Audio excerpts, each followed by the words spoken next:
This time I mentioned a really sneaky way to switch a deck of cards. Let's do this. So this is what the switch looks like. You start too far away from the audience and you realize yourself that you're a little bit too far away from the audience.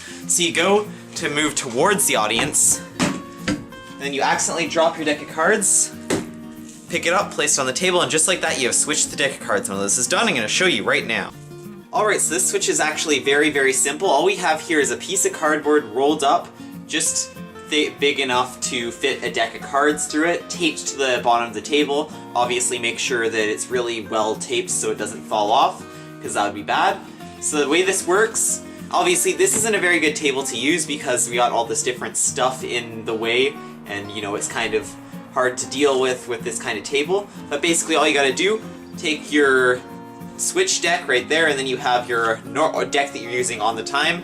Depends if it's your cold deck or your standard deck, and you're going to switch it with this deck of cards. So what you do is, as you pick up the table, you actually just push this deck in here and allow that one to fall out onto the floor. So what it looks like is you picked up the table and accidentally dropped your deck of cards in the process, and then you got to pick it up and place it on the table. That's what it looks like to the audience, but to you, you know that you did something sneaky. So a few tips to pulling this off. First of all, don't look down at the table. What I recommend is looking at the audience as you bring the table forward. The reason being is because if you look at the table, then they're going to be looking at the table too instead of you.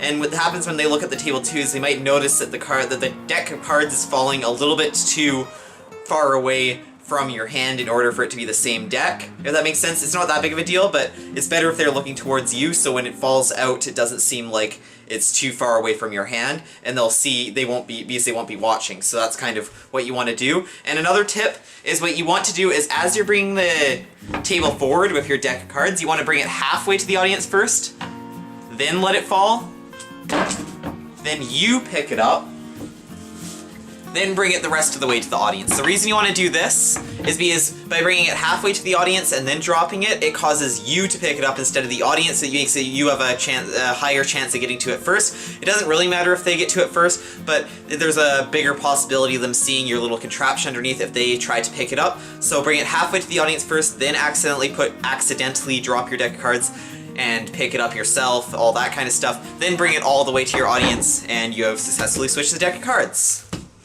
Well, that's pretty much it. If you like this content, subscribe to the to 5 videos with tutorials, do tips and tricks, how to prove your magic, stuff like that. Do lots of really cool magic videos, just a bunch of magic stuff, tutorials, all that kind of stuff. That's pretty much it. Hope you enjoyed. Like, comment, subscribe. That's for now. I'll see you next time.